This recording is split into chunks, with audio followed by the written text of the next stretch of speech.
Hey there, it's Melissa Brunetti, and welcome to the Mind Your Own Karma podcast.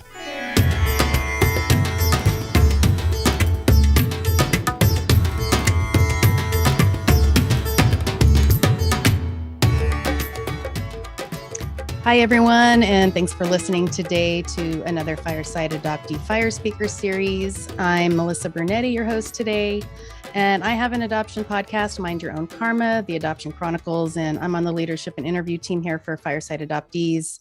And I just want to say we're so glad that you're joining us, and I just want to say that this is a peer-to-peer support group.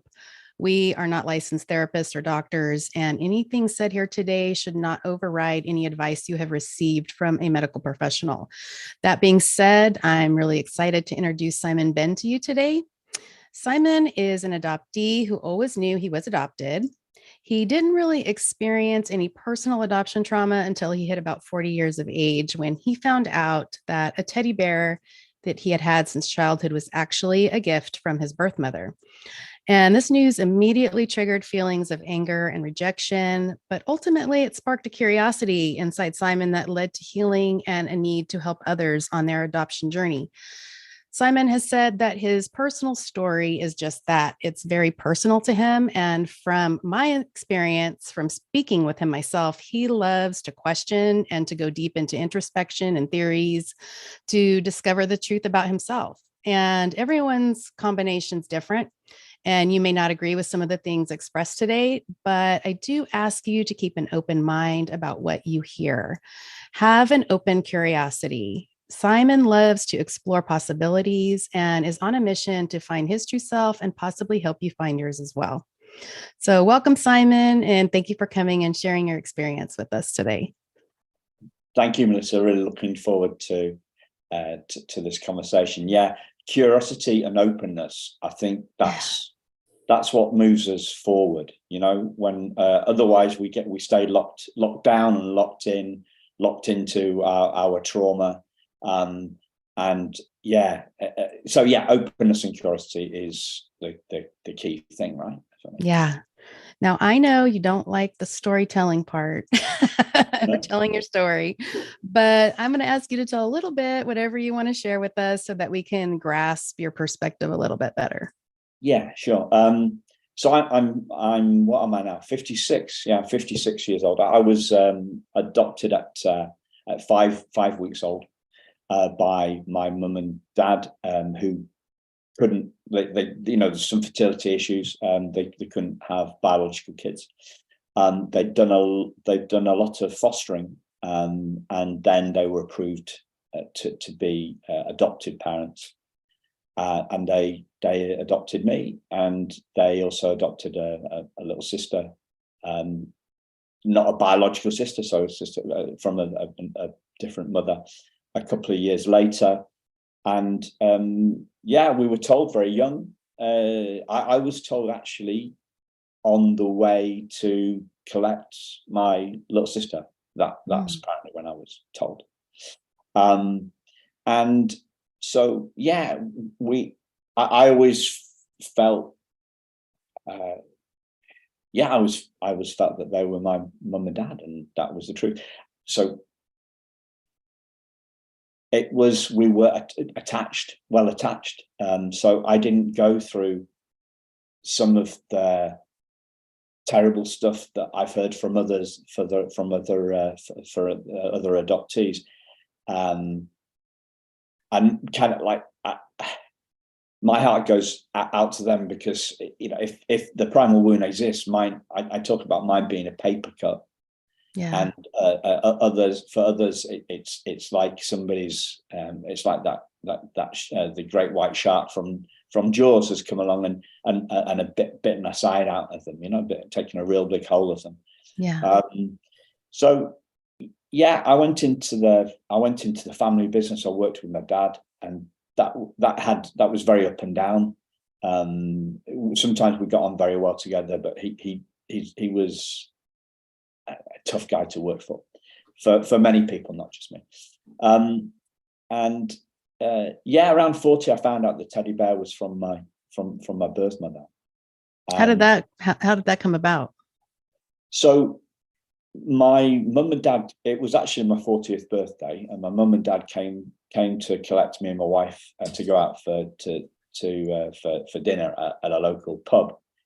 And my mum brought a box of things that I hadn't taken out of my bedroom when I'd left it when I was about 22. So, and included in that was a teddy bear, and my dad told my wife that the teddy bear was from my birth month, and then my wife told me, and I thought it was strange. Actually, I thought that's a bit strange that they hadn't told me that, and that was actually my initial reaction, one of curiosity, and thought it was a little bit weird. Then a couple of months later, I was talking to somebody about the teddy bear, and the context of that conversation was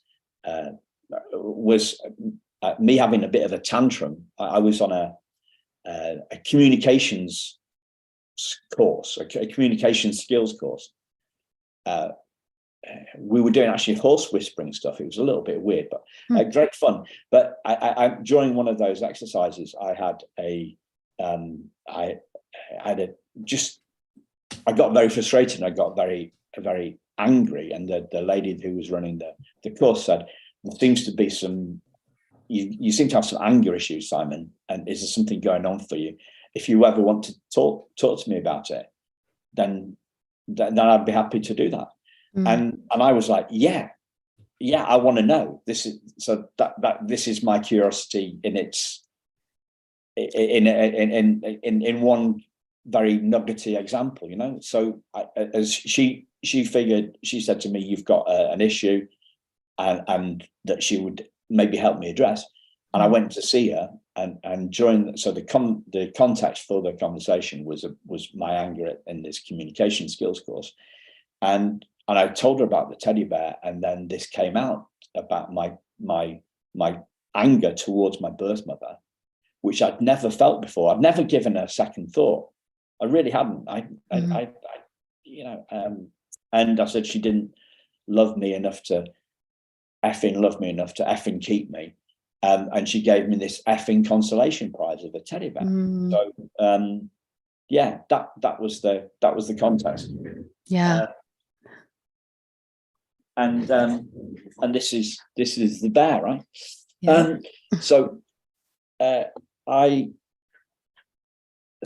Her response to that was, "Well, I'm a mum, Simon, and I don't think it was quite like that. I'm pretty sure it wasn't like that." Just very gentle sharing of her opinion, and I saw the truth in what she said. I saw the truth in what she said. So the volcano, and when I saw that truth, the volcano of anger within me kind of stopped. The lava stopped spraying out the top of out of the top of the volcano, and there was just a little bit of steam, little smoke, bit of white smoke coming out the top of the volcano. So that set me off on that, and the fact that I finally achieved some business success that year that I'd been that I'd been pursuing for a long time, right? And it didn't make me happy. So I thought that. So looking back on this now, and I'm talking 16 years ago, it seemed to me that the two factors, the two things, were the spark for my were either a midlife crisis or a start of a spiritual journey. It's me coming out of the fog. What are these things? And off we went. So I was looking for what was going to make me happy, because business success hadn't made me happy. It hadn't stopped me worrying about the future. And I thought maybe adoption had screwed me up, really. That was the thought. So that set me off on there. It put my antennae up, really. I was looking for, okay, so what's going to make me happy? How am I going to be happy in this world? So. Right. So the teddy bear incident, would you say that's the moment you came out of the fog then? Yes. You were in the fog. And so let's talk about the fog, our favorite subject. What is your definition of the fog for you? So for me, it's when what has been unconscious, what has been in the subconscious, becomes conscious. So we become aware of some trauma that's been hiding somewhere within us because we don't have the memory of it, and it's pre-verbal. We don't have the words. Yeah. So. And how did you handle that? I know you had some anger initially, but it sounds like you kind of got over it quickly. And would you say you came out of the fog quickly, or was there still a process going on there? Well, I came out of the fog quickly. Yeah. And I think business for me, business has been a far bigger stressor for me than adoption in my story. Yeah. And yeah, I think we can, because I've had these two different stressors or trauma. One was kind of very acute, and I became aware of it in that moment talking to this lady Sarah. And whereas business, so that was kind of an acute one, and the business one was a far more ongoing kind of chronic stressor, but both of those things have caused me heartache and sleepless nights, especially the business stuff. And both of those have got in the way of me seeing who I truly am. So it was kind of like it wasn't just adoption fog that you were coming out of. It sounds like you said, you were having an awakening in a lot of different areas. Yeah. Well, I would say business and adoption. Yeah, with the business. So I've heard you talk about the voices in our heads, and what stories they're telling us. And what have you found to be true or not true about the voices in our heads? Well, the voice in my head, 99.9% of the time, it's negative, and it's not true. It's not true. It's not true. So my big, my first big foray into this area was a 5-day retreat, where led by two great people, and there's 6 or 7 other people going through the course. Nothing to do with adoption, but all experiencing some pain in their lives, and we spent a week basically sharing our stories and realizing that we all have this voice in their heads, and 99.9% of the time it is negative, and 99.9% of the time it is untrue, right? But we dove deep into that. So that's all we did for 5 days. It was a deeper kind of immersive experience, so that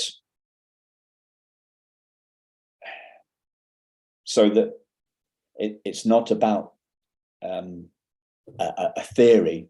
It's not a bumper sticker or a theory. It's a deep kind of embodied experience. It's something that we get in our spirit, we get in our soul, that we see who we truly are. Did you find it easy to discern what was true and what wasn't? I think adoptees sometimes have a hard time discerning what's true or not, because those voices in their heads have been talking for a long time. You start believing some of those things. Yeah, well, we all do. We all do, and I don't think it's just adoptees that, because I've been with those other people, none of whom were adopted, all week, and we were all there because we hadn't separated the voice in our head from the truth of who we were. That's what we were there to do. And it's an emotional, immersive experience. So adoptees do not have the monopoly on low self-esteem, and believing the voice in their heads, and not winning the truth. And I, this is 16 years on. I continue to do lots of work in this area, like online courses with people. They're not as deep and input because it's online and because it's an hour. Yeah. Or so. It doesn't have the depth of 5 days sitting in a room together, sharing what the voice in us says to us about it, crying a lot about what's going on. It's not as immersive, but I continue to do that sort of stuff. And I continue to see that this is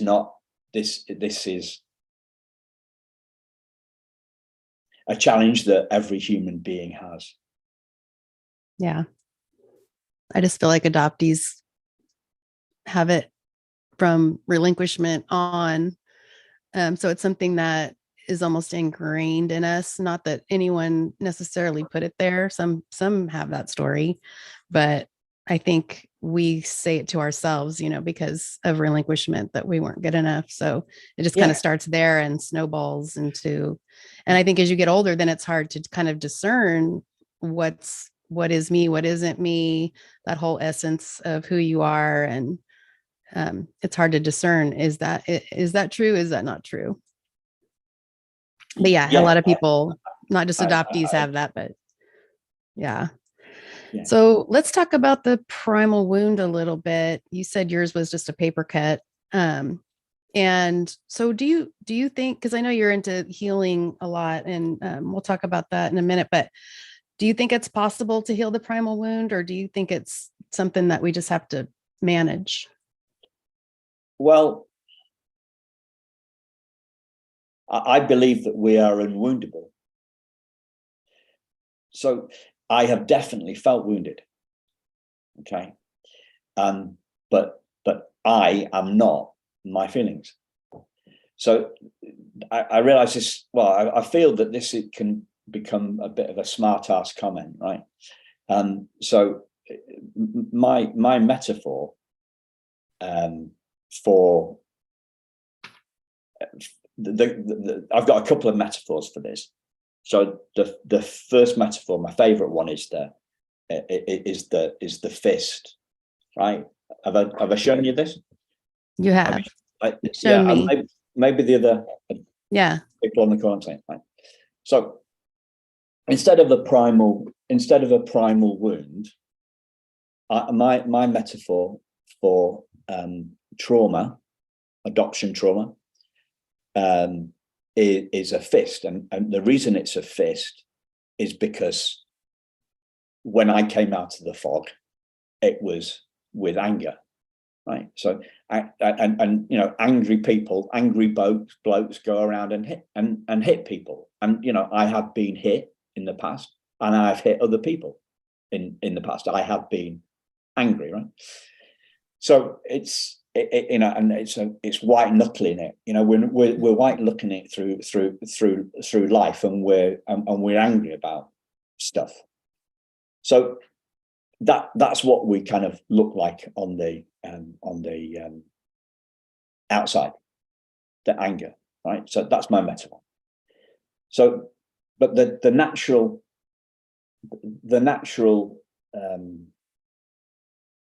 shape for the hand is open, not clenched fist. And so when we open up to who we truly are, it reveals this diamond at our essence, and that's who every single one of us is. This perfect precious stone. And however hard I clench my fist, okay, I can't harm that diamond.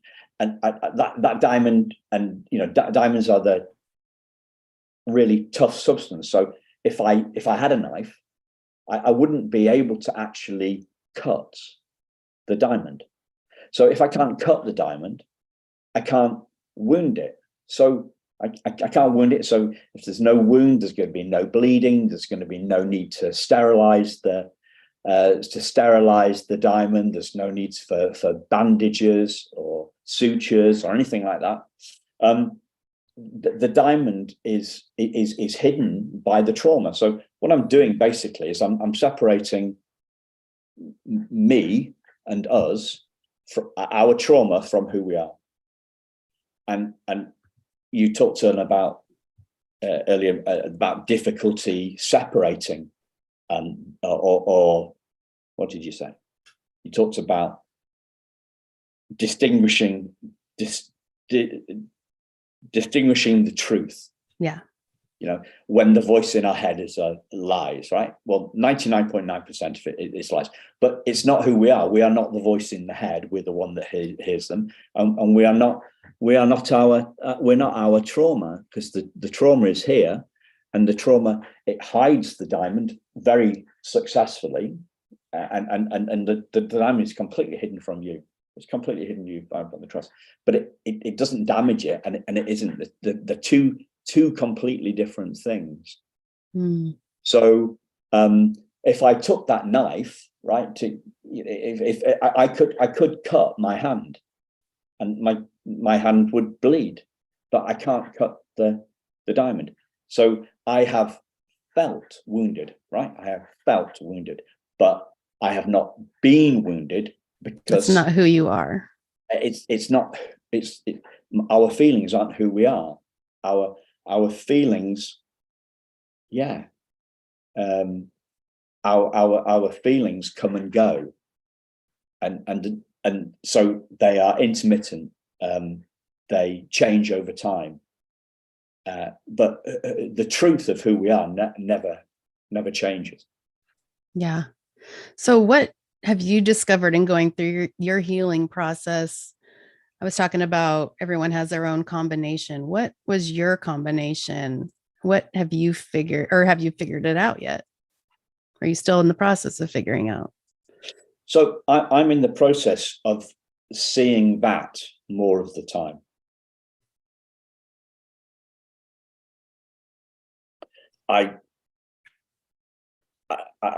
That's my.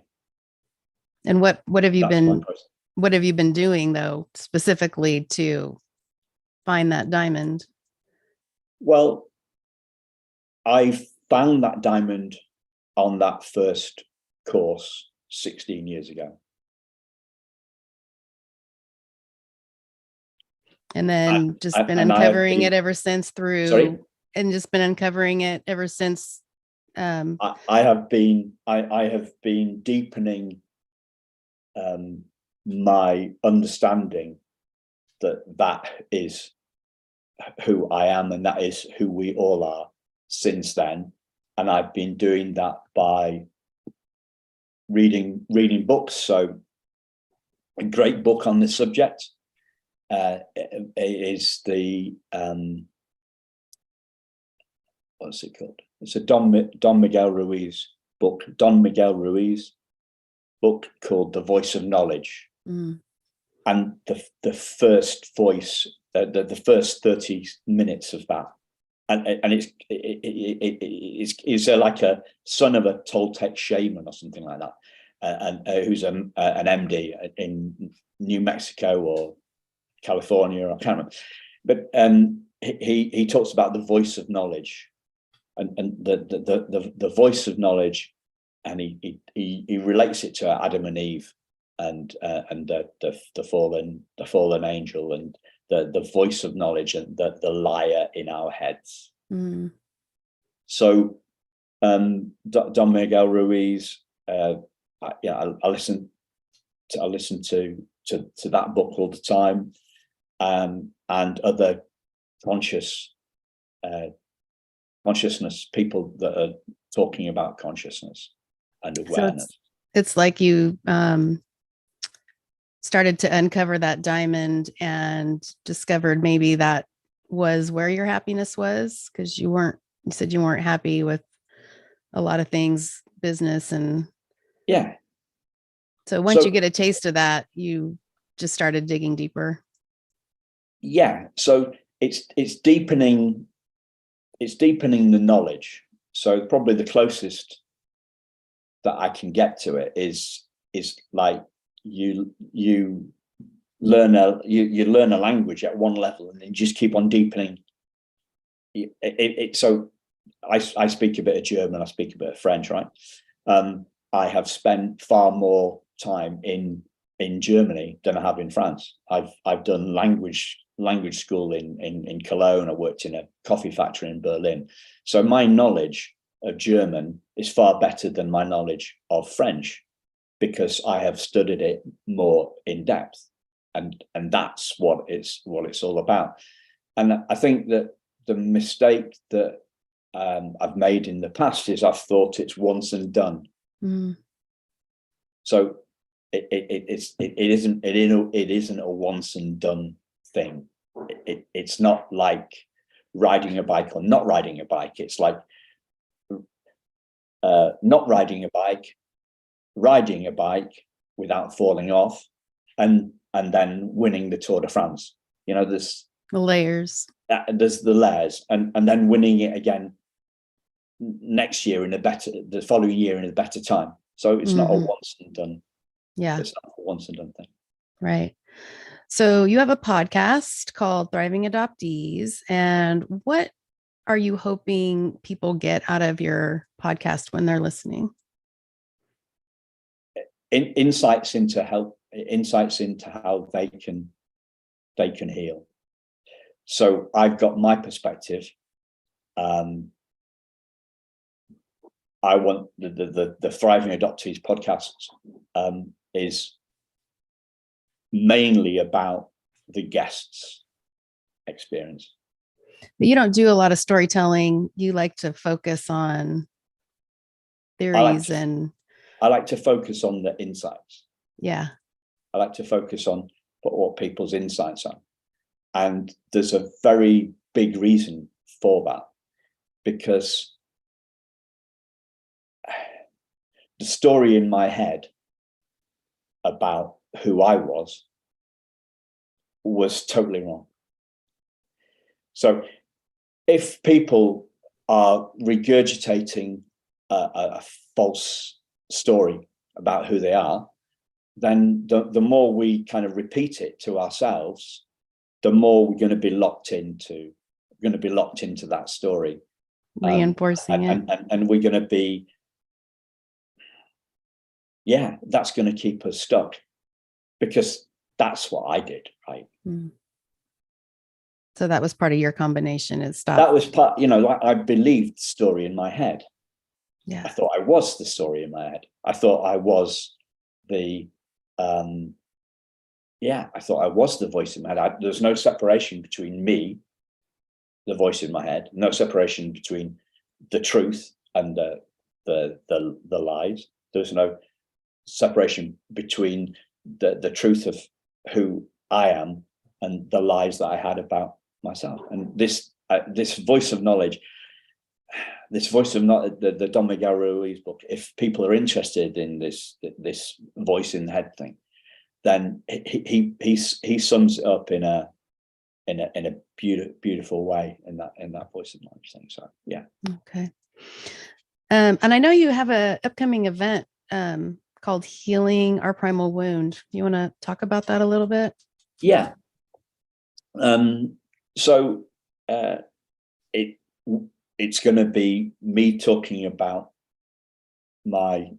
some of my stuff around the primal wound with the guests. Yeah. So. And you had a YouTube, you had your first YouTube that you put up the video and it got like 1,000 views in like a few days? Yeah. What was that again? It wasn't the first one actually, but it's the first one that anybody's ever taken a notice of. So, I've done videos before, I get 10 or 20 views or something like that. So yeah, I did a YouTube. I did a webinar in January this year called "Healing My Primal Wound," when I shared my perspective on this, on what's wounded, and my alternative metaphors that I believe more accurately describe my take on it. And so yeah, we did the webinar. 200 people signed up for the webinar. 70 showed up because they showed up because I told them that they didn't need to attend it live. I'm in the UK, so the timings don't work well for everybody. Yeah. So that people could register and get the replay, get the recording. And when I sent that link out to the 200 people that registered, within a day, yeah, we'd had 1,100 views. Why do you think that one caught fire? Because 130 people signed up to the webinar, knowing that to get the recording at one level, and at the other level, I think because people are. I sense a shift to a more spiritual take on adoptee trauma rather than psychological take on it. And I think that's starting to happen a little bit more. I think the shrinks have had this area kind of boxed off, and maybe a deeper level of consciousness is more awareness is occurring to adoptees, and they're looking at it from a different for a different perspective. And because we want to heal. I feel like that's the most essential. I feel like more now than ever, people are looking for more alternative, not just the traditional therapies. That stuff can help and be part of your combination, but I feel like it's not really hitting the mark just by itself. So more adoptees are looking for, like you said, more of a connection with themselves, which seems like a lot of the more spiritual modalities are helping that aren't usually the traditional stuff. So tell us about anything else you're involved in, or what's coming up, or anything that we haven't hit on that you have going on. Yeah, well, I'm working on a book, but I keep on kind of starting on a book, and I get to 10,000 words, and then I think it's not right. I prefer talking to writing. I prefer a dialogue to a monologue. And it's we heal together, right? So I came up with this idea of an Australian adoptee was asking me if I'd read The Body Keeps the Score, and I said no, but when I hear the word score, I think of soccer scores. So I came up with this idea later that day, that when I was swimming, and it's a football score, and the score is trauma 1, adoptees united 10. So the idea, by coming together, by being united, then we can trauma, especially if we're talking about the primal wound and that early stuff. If that's there, right, that happens first. That they score first. Trauma scores first, right? So that's a trauma 1. But then Adoptees United 10 by coming together. So I'm looking to do more collaboration stuff. Yeah. Which is what I rather than so at the moment I'm looking at, well, how can I create a book or an app? Actually, I'm looking at the idea of doing an app, but I want to do it in collaboration, not as a solo venture. Which is why I'm delighted that these other modalities, as you call it, other ways of looking at this stuff seems to be catching on. I'm hearing more of that. I'm seeing other people, like we've got Danielle Godet, Laura, Lorraine, because it's Laura, right? But it's Lorraine. Yeah, it's Lorraine. Yeah, I love that name. But if some people, there was this famous character in a British comedy called Nora, right? Okay, and it's spelled exactly like Laura. Yes, but with them, Nora Batty. So Lorraine, adopted comedian, and the stuff that the conversations that you and I have had, Melissa, it seems to be that side, a more consciousness kind of based approach, and more full body stuff. I know Danielle and Lorraine are into that. They're into that deeper, far deeper connection stuff, rather than the kind of like the traditional kind of talk therapy stuff, right? Somatic stuff. Yeah, it gets into our bones, doesn't it? Not just our heads. No, yeah, it does. It does. So where can we find your podcast or any other social media things that you've got going on? Yeah. So Thriving Adoptees is on all the major podcast platforms. We get about 50% of the downloads are from iTunes. So yeah, it's on iTunes, it's on Spotify, it's on Amazon Podcasts, it's on Google Podcast. My website is thrivingadoptees.com. Put in Thriving Adoptees. I probably get most stuff through Facebook, but I'm on Facebook, Twitter, LinkedIn, and Instagram as well. Yeah. And you've got a ton of episodes. You're coming out with them almost every day. So I've been coming up 2 years, and we've got, I think, about 250 episodes so far, and with a lot of I think when we first started off, I had far more adoptive parents on, but now I've kind of just focusing on adoptees, because I think adoptive parents want to hear from other adoptive parents, really, more so, and I just enjoy the conversations with fellow adoptees more than adoptive parents. So, kind of in closing, what's one thing that you think is most important for adoptees to know? That they are unwoundable.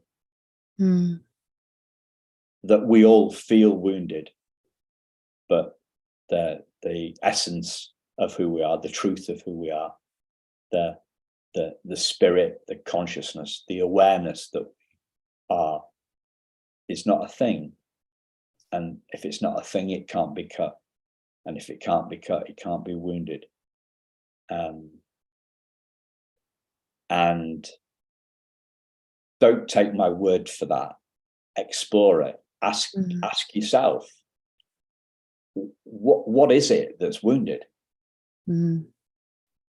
What is it that's aware of the wound? What is it? What is it that's wounded? And explore it. And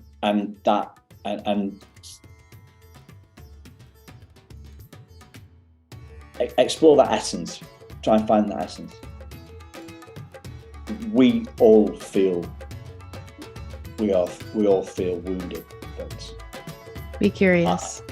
Be curious. Be curious. Doesn't hurt. And, and be careful who you be careful who you listen to on this stuff, because there's some people out there who are, well, I want to learn from people that are further. I do all my learning for people that are ahead of me on a journey to understanding who we are in consciousness stuff. So, yeah, you asked for one thing. Sorry. It's okay. You're fine. Well, Cool. Thank you so much for taking the time out of your busy schedule to talk with us today, Simon. Thank you. I've loved it. And yeah, good. And I just want to say in closing, we're educating the world one story at a time. And if anyone listening is ready to tell their stories, there's so many adoptee podcasts out there, along with Simon's and mine. Just get out there and tell your story if you feel you're able to. It's not only healing to me, it's not only healing for you, but to tell it, but you're helping others feel that they're not alone as well. And I always say that your words or your story is in the exact same shape as someone else's wound, and they need to hear your story. So we're in this together, and together we rise. So thanks for listening today, everybody, and we'll see you next time.